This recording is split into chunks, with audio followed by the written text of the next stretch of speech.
Hello, and welcome to Simple Guide, the series where I, PepperHomie, provide a guide, and I keep it simple. Let's get into it. So, for this guide, we will be covering how to play Hexagroove. This game is broken up into 3 phases of gameplay. The first phase you will be introduced into is called the section phase.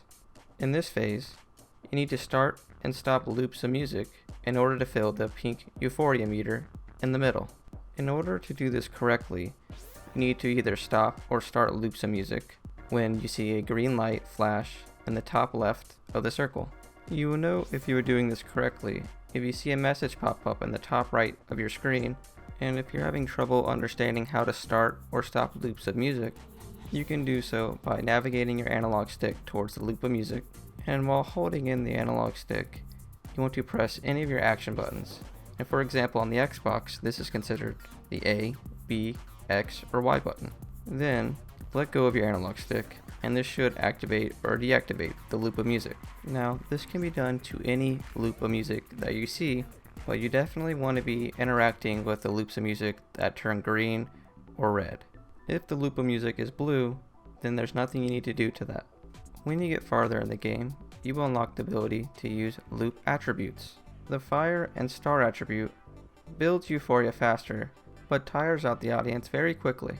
And what this means is that the little meter in the center of your screen will grow faster, but in the top left of your screen, the health meter will go down a lot faster. The spiral and snowflake attribute keeps the audience engaged longer, but reduces euphoria growth. Now what this means is that your health bar in the top left will stay up for longer, but your meter in the middle of the screen will grow at a slower rate. The second to last attribute is the battery, and this battery inhibits euphoria growth, and what this means is that it helps your euphoria meter in the middle of the screen grow at a steady rate. Now, the last loop attribute is the yin and yang symbol, but the game actually does not inform you of what this does. From my experience, it behaves the same as the battery. Now, the last thing you need to take into consideration when playing this phase is that occasionally a ball will be thrown into your screen and you need to press a corresponding action button on your controller to bounce it. For my example, my action button was the B button on my Xbox controller. You just need to press the action button as the ball touches down with a pillar on the screen. You repeat this until a loop on your screen needs to be changed. Moving on to the next phase is the queuing phase. In this phase, you are just choosing the song loops that will be played when you return to the section phase. The more loops you choose will increase euphoria, but also increase the speed of the next phase of the game. Now what's important in this phase is that you need to pay attention to the top left of your screen. There you will see turntable sliders. Your goal is to make sure that these stay raised high and are affected by how many loops you choose. So once you see that the turntable sliders are raised high, move into the next phase. Now this phase is considered the final phase and doesn't actually have a name to it, so we will call it the minigame phase. When going into the minigame phase, there are 3 potential minigames that you could be playing. The first minigame is called the rhythm minigame, and this minigame is your typical Guitar Hero styled gameplay and can be confusing if you don't know what inputs to put in. When playing this minigame, it is broken up into 2 sections. The left section of your screen is for directional input, and the right section of your screen is for action button input.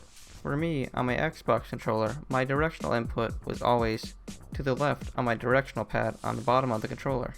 My action button was the B button, and when the marker would pass over the baseline, I would press the corresponding button. And to further explain this, if anything came on the left side of my screen, I would press left on my directional pad, and if anything came on the right side of my screen, I would press the B button. So the next minigame you may be taken to is called Control. In this minigame, all you need to do is angle your analog stick towards the blue line on the ground. On Xbox, for me, this is the left analog stick. You will know if you're doing this correctly if you can still hear music playing while you're navigating the blue line. Now, the final minigame you may come across is a combination of the control minigame and the rhythm minigame. When playing this minigame, all you need to do is navigate your analog stick towards the blue line on the ground, and you occasionally come across little markers to press your action buttons on.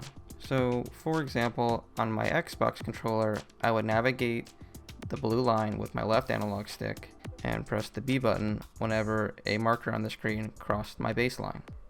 And all of this is pretty much the basics of how to play this game. If you are still having trouble or have any questions, please leave a comment down below and I will try to help you. And if you found this helpful, please consider leaving a like and subscribing.